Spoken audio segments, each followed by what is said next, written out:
In a rapidly evolving theater of South Asian air power, a dramatic encounter unfolded in early May that sent shockwaves through regional military command centers and defense think tanks across the globe.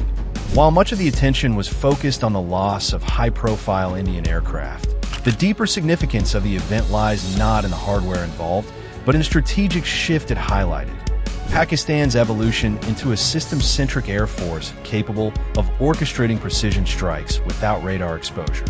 Far from a fluke, this was the result of years of doctrinal overhaul, alliance-driven training, and technological synchronization, pointing to a growing asymmetry in the Indo-Pak aerial balance.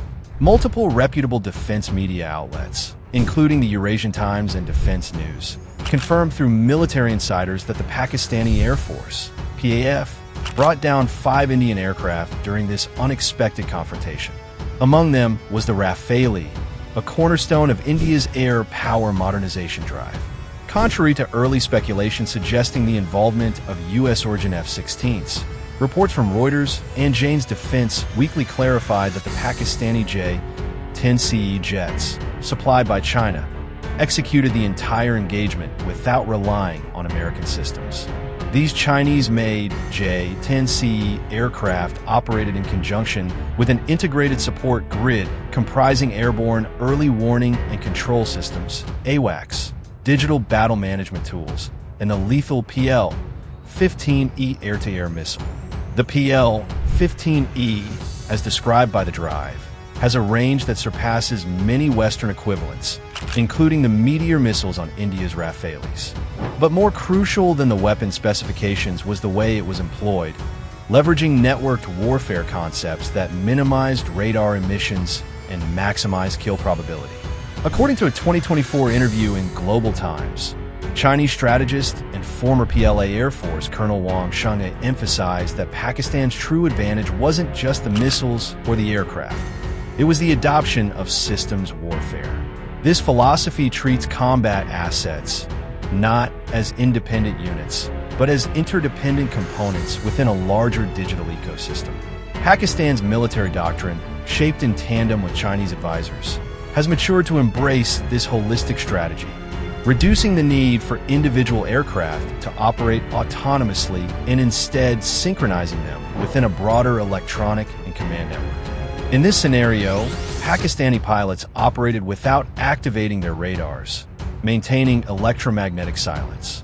Instead, as per reporting by Defense Security Asia, Chinese-built ZK-03 AWACS units tracked and fed targeting data to the J-10CEs. This allowed them to launch missiles without revealing their positions, creating a situation in which Indian aircraft were hit before their onboard systems even registered a threat. It was a manifestation of what military theorists now call invisible dominance, the ability to kill without being seen.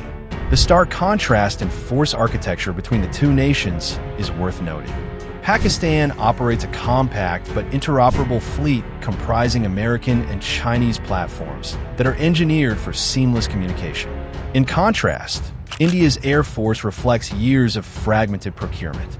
French Rafales, Russian Su-30 MKIs, British Jaguars, Israeli avionics, and domestically developed Tejas aircraft form a fleet that India today once described as diverse to the point of dysfunction.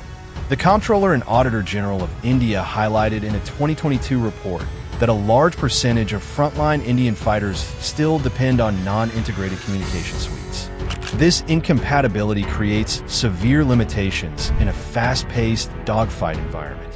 As noted by the Times of India, real-time data exchange between Rafales and Su-30s remains an ongoing challenge. Indigenous solutions like the Veiling data link are still in their infancy and lack testing under live combat scenarios. In comparison, Pakistan's training regimen, bolstered by over a decade of joint Shaheen exercises with China, has nurtured a generation of pilots accustomed to facing simulated Rafale and Su-30 threats under integrated networked operations. The operational edge is reinforced by discipline and leadership cohesion. The Pakistani Air Force maintains an aggressor squadron specifically trained to mimic Indian aerial tactics, allowing real-world rehearsal for future encounters. In contrast, India's internal issues have begun seeping into its military effectiveness. A 2024 Hindustan Times expose revealed a scandal involving forged access credentials and criminal behavior at Ambala Air Base, India's key Rafale installation, raising alarms about security and protocol breaches. Meanwhile, defense analysts from the Observer Research Foundation have expressed concerns about the politicization of military strategy in India. Border tensions, they argue, are increasingly used by politicians to deflect public attention from economic or social turmoil.